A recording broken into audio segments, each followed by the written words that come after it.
Welcome to Me Time with Mindscape Vibe, where it is your time to be kind to your mind. I am excited about my guest today, Rahul Sharma. And I'm just going to hop right in. Rahul, thank you for being on the show. Tell us a little bit about yourself. Thank you, Renee, for having me. I appreciate it. My name is Rahul Sharma, based in Nashville, Virginia, and I'm a leadership coach, a transformational speaker, and an author. And I aspire to help others to live their life their way. I love that. I love that. So I always like to start by asking all guests about a mental victory vibe celebration. So, Rahul, what have you done for yourself lately? So lately, I have working on the webinar. So I have focused on the webinar. I've never done a webinar. I was always thinking that doing a webinar could be a challenge, but I was able to work towards it, and I was able to do all the preparation, do all the hard work that it takes to conduct a webinar, and I've successfully done it. Oh, that's great. That's great. So I guess that would lead into my next question. What's your personal empowerment theme song? My personal empowerment is believe in yourself.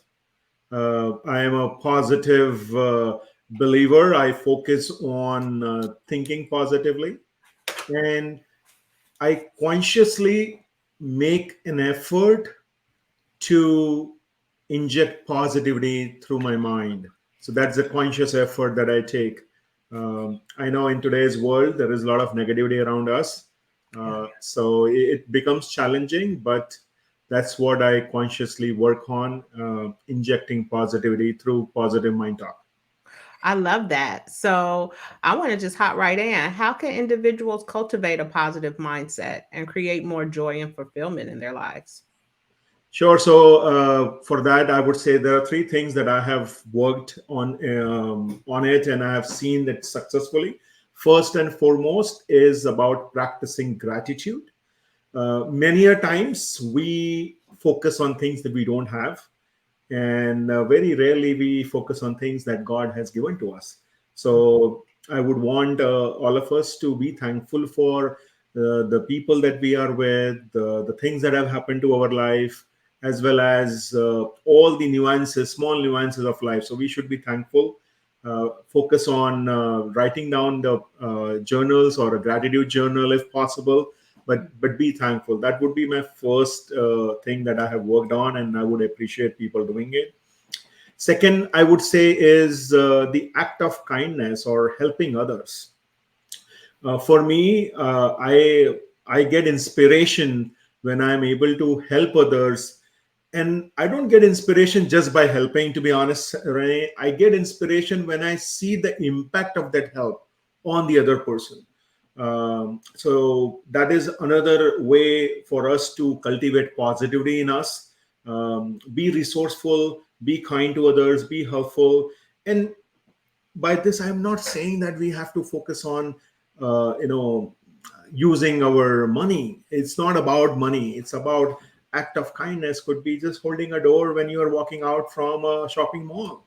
That could be an act of kindness. Holding an elevator for someone, giving a space to an elderly person if you are in a train or a bus, or on a flight, giving them space, helping them keeping the luggage. Those could be the act of kindness.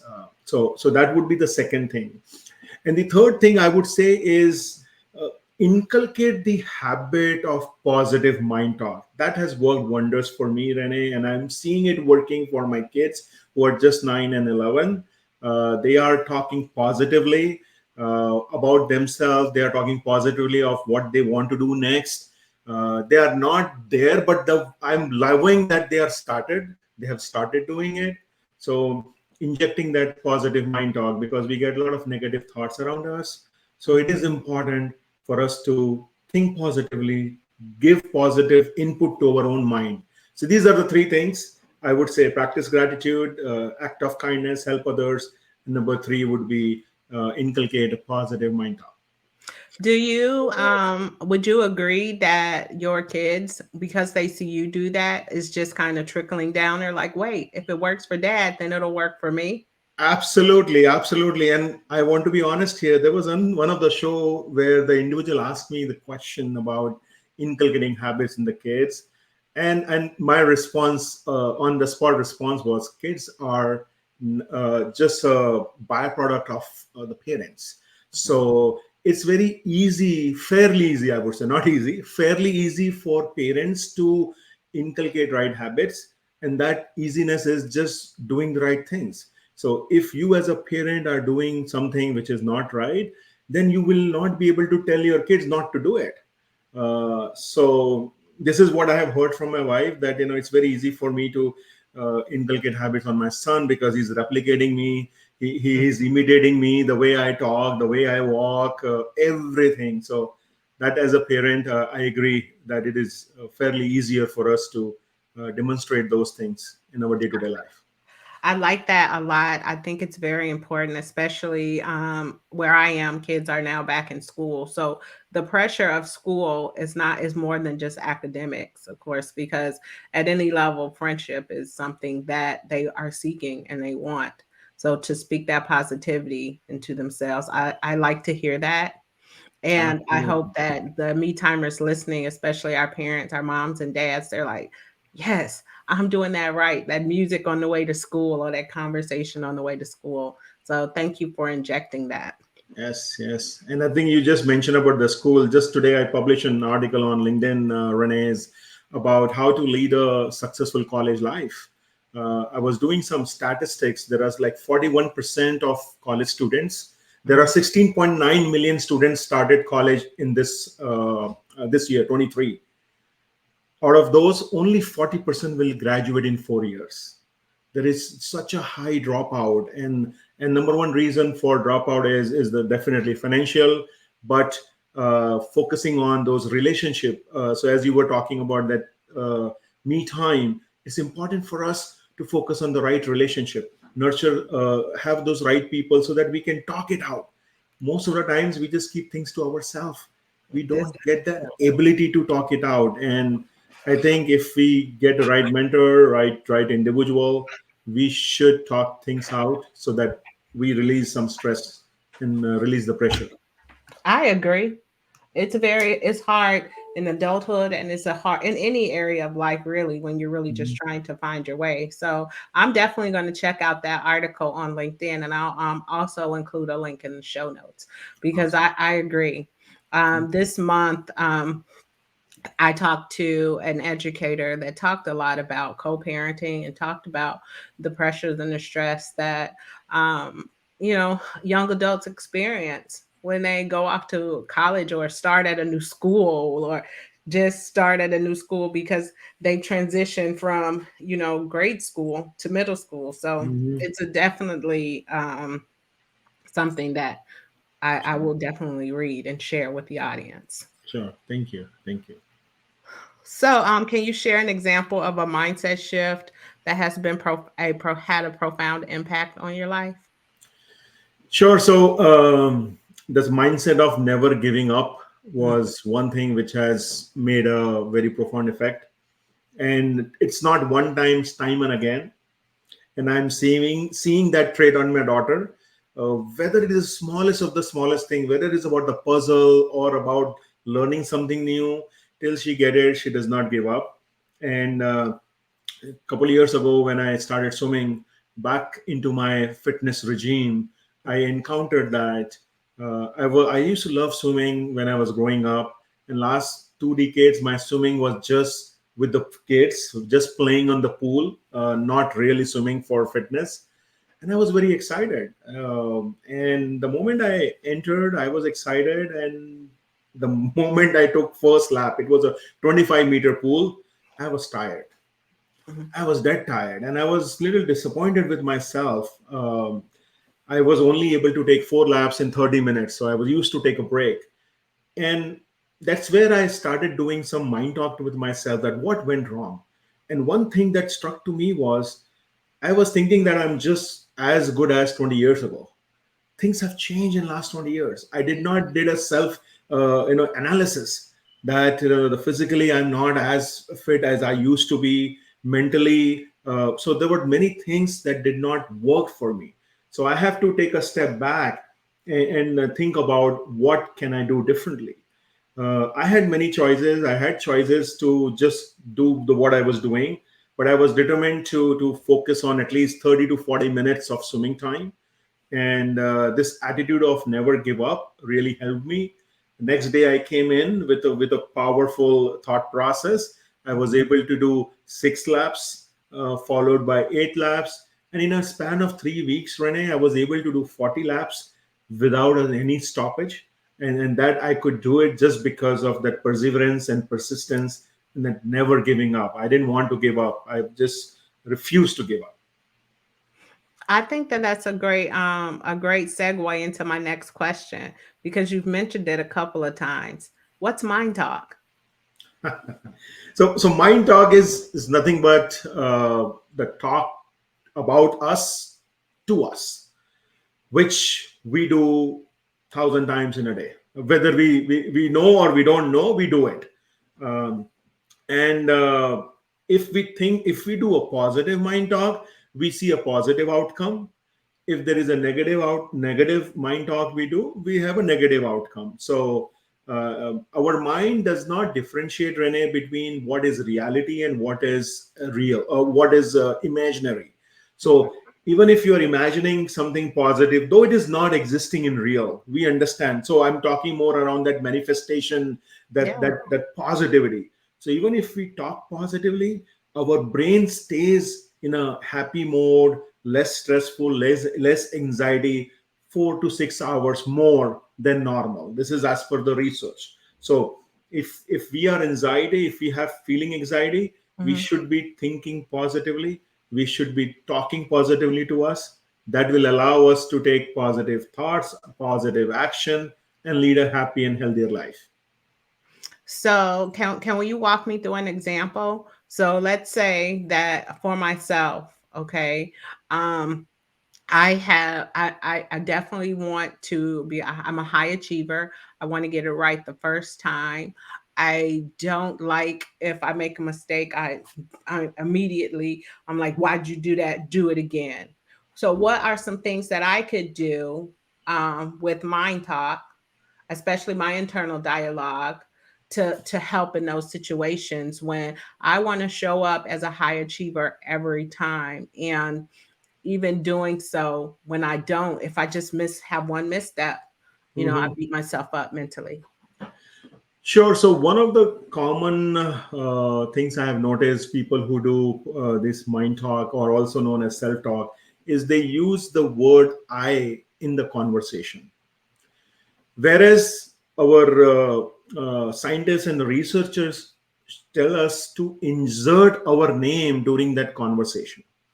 So instead of saying why I do it, why Rahul did it, why Rahul could not did it first time, what it does is, Renee, it's allow us to keep and take control of our feelings, our action, and our emotions in a unfavorable circumstances. When things are all good, then we are all in control. Things get a little haywire when we are not in a good situation, when there is a difficult situation.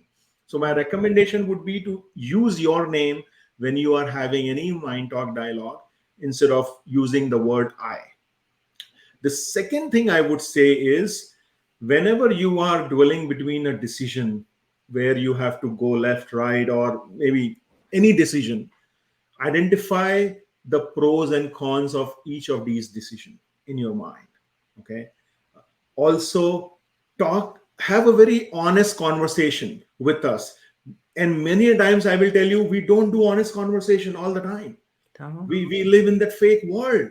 And what happens is, when we are not honest to ourselves, we are feeding something to our own body, and we are feeding wrong things. We are feeding things that is not true, and that leads to some situation which is not favorable situation.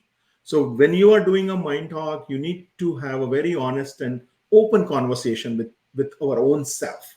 You can be true to yourself, and after that is identify those pros and cons of those decisions that you would want to make. And there is another aspect is when you read those decisions loud, the pro decisions, you are basically telling your mind to do it, telling you are giving direction to your mind.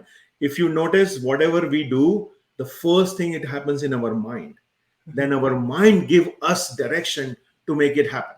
So if we talk it loud, those positive decisions or those positive actions, if we are seeing it, we will be able to make it happen. It is just all in our mind.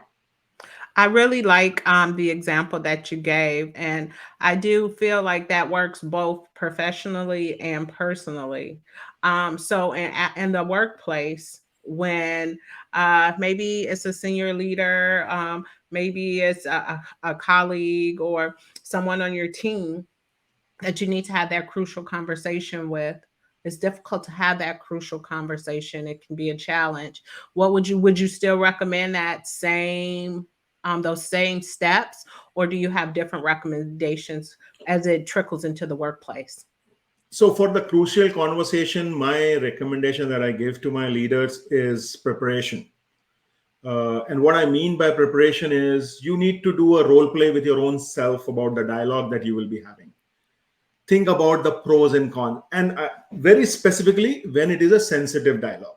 When it is a normal conversation, it will all go great. But whenever it is a sensitive conversation, you need to prepare yourself. What could be the potential questions that employee can ask you? How are you prepared to answer those questions? So we have to walk into their shoes and think from their perspective and prepare ourselves. And there would be at times we may not be prepared for everything. So if you do not know any answer, if you do not know how to handle it, it's okay to say no. Hey, I don't know. Mhm. It is perfectly okay, instead of giving an answer which can hamper your relationship. I would not advise that. So that would be my number one recommendation: rehearsal. Prepare yourself for those sensitive dialogue, because that one dialogue, one conversation could be a deal maker or a deal breaker. I like that idea. What are some of the common challenges that leaders face when building and uplifting their teams, or how do they overcome them using Yep.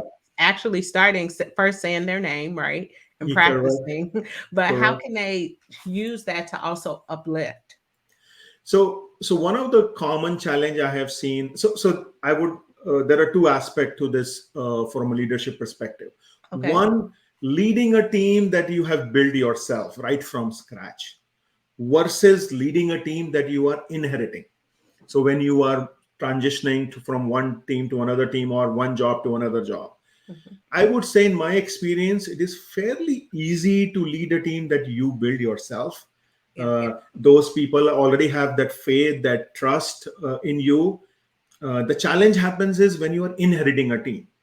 And when you are inheriting a team, you are starting from level zero. John Maxwell talks about the 5 levels of leadership, Mm-hmm. and you start with level zero, where they are only respecting you because of the title that you have. So one of the challenge that most of the leaders face is the lack of trust. They are unable to build that trust within them with the employees. They still operate from that level 5 because they were level 5 in their with their previous team or in their previous job. So they operate from level 5, and that is where they are unable to make it through the lack of trust. The second thing I would say is every individual has their own way of doing things. There is Mm-hmm. no right or wrong way. It is just the perspective. And we as a leader, we need to understand that when we are leading a team of 5, all those 5 people are different. You cannot have one strategy or one way of managing them. We as a leader, we need to adapt to different strategies with different people, different strategies in different situations. And that is where one of the common mistake we make as leaders, we are unable to adapt ourselves. We just follow one way, one strategy, and we sometimes we make uncomfortable working environment, because of which people quit, or people do not want to work with us. So those are the two things that we face. How we can overcome lack of trust is, you have to help them, you have to be for them, you have to show that you have the knowledge and capability to lead them. As a leader, our responsibility is to make them happy, make them feel good, make them valued for what they are doing. So we need to focus on building trust. And building trust, you need to be a giver. You have to build that emotional balance. Emotional bank account has to be created. So where you are, elevating that trust. The second piece, which I mentioned about knowing different personalities, you need to Mhm. know your people. Okay. Each people are different. You need to know them beyond their laptop. You need to know them beyond their roles and responsibilities and their name. You need to value their time. You have to show empathy to them, and just be kind, because everyone has their life, everyone has their story. If someone is doing something, there is a reason. You cannot just only talk about numbers, numbers, numbers. You need to understand why those numbers are not coming. What is that is stopping them to bring those numbers, rather than asking them why you are not doing. Help them. So act as a peer. And this is another thing I would say, and then I will shut up. As a leader, we also need to be a good follower. Mhm. It's just not about just leading. We need to follow. So let's say there is an individual in our team who's doing good. We need to learn from them. We need to follow them what they are doing good. So all good leaders are always good followers. That is what has been my experience. So you've talked about a couple things, and I want to just bring it all together because I really think that you really went into that leadership aspect. And one of the things that I lean on heavily is that we're all leaders in our own way. In our life, Mhm. we are all leaders. And we started our conversation, and you talked about mind talk and that talk and how it trickles down to your children. Yeah, So starting with that leadership there, the leadership at home to say, hey, speak this positivity into your life. And moving that forward, it would actually transition to and trickle into your work life as well. Would you agree? absolutely. Absolutely. This is one thing I have seen is whenever we are having a work conversation, we always want to take out our home stuff out because we want to focus at work. Mhm. But most of the times we are unable to do the reverse. When we are at home, we have to be 100%, and I'm guilty to it. Okay, I'm not saying that I'm perfect there. It's a work in progress for me, because whatever happens at work, it stays there for a longer time. It's very difficult to switch on and a switch off mode.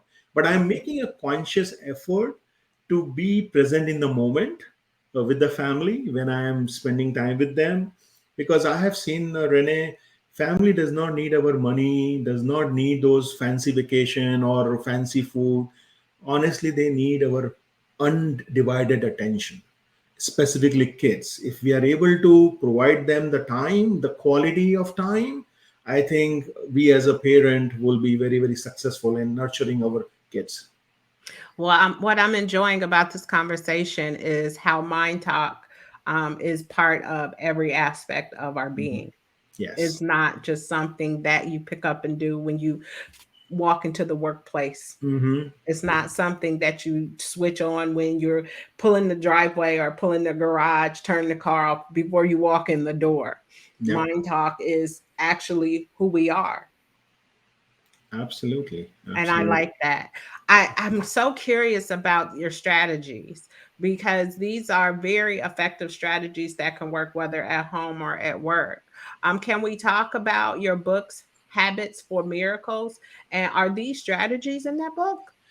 So these are the 8 habits. So the I have used the word miracles as an acronym to talk about 8 different habits. Mm-hmm. And in my book, I am talking about the strategies on how you can make these habits as a part of your life. So it is Mm-hmm. just not about. So it's a combination of some theory about that habit.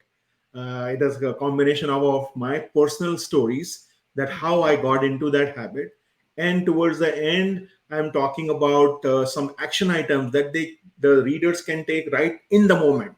They don't have to wait to complete the book. It is a 75-minute to a 90-minute read if you want to just finish in one go. and you will walk away with some actionable steps that will help you in inculcating those habits in your life. So you were talking about them right now, but your book gives steps on how to implement. Correct, correct, correct. Okay. Yes. So for someone that's really just at a level of burnout and they're just trying to find another way, Habits for Miracles would be a good read. Could be a good read. I think you were talking about the me time, and that is one of the habit is miracles. L is listening, and here I am focusing more on listening to self. Hmm. Yes, listening to others is critical, is important, no doubt about it, but I've given a different twist about listening to ourselves, which sometimes we neglect. We don't give Oh, yeah. so much time to our own self. We are so much into other things, making others happy, but it's important for us to listen to our own self, because yourself will be always be true to you. Hmm. That yourself will show mirror to you, and will make you take action in a positive manner. I see you slip that me time off in there. Yeah. Me timers, you get that? That 15 minutes. 10 of those minutes could be reading a few of these, reading a page or two in this book. Correct, correct, Me correct. time is so important. I believe me time off is so important. It really Absolutely. affects how we show up. And basically the strategies that you're talking about right now are strategies to show up as our best self. Correct, correct, correct, correct. Absolutely.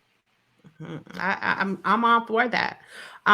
Where can me timers learn more about your business and your So book, your products, yes, I should so say?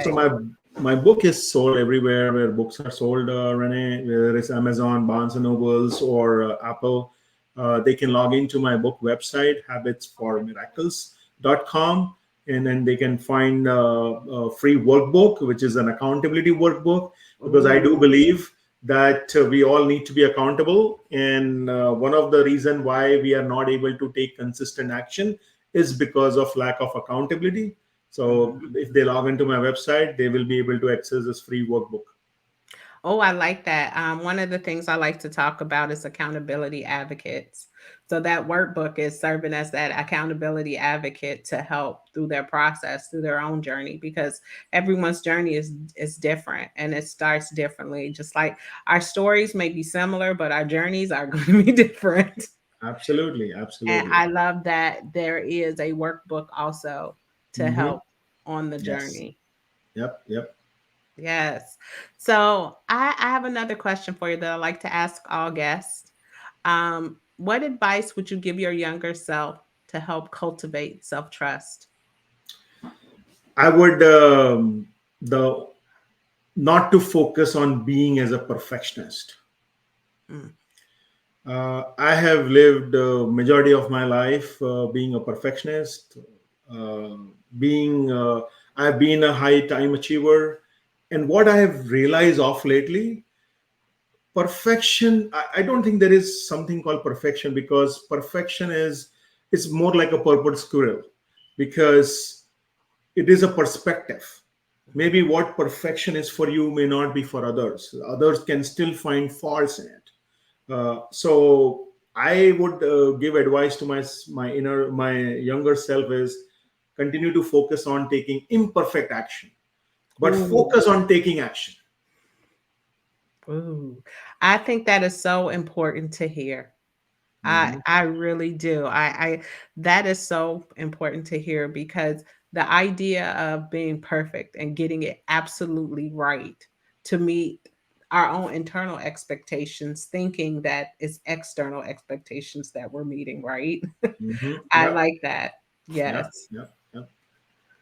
So it's been great having you on, and I love that you've incorporated leadership strategies as well as things that we can take home with us. So thank you so much for coming on. It's been a pleasure. Thank you, It's been Renee, a for pleasure. having me here. I will definitely check out your book because I always like to I'm always on a journey of learning. I'm a Mhm. lifelong learner. Yep. Yep. Absolutely. We all are. Mhm. Thank you so much.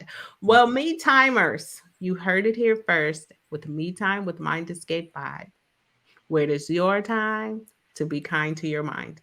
Have a great day now.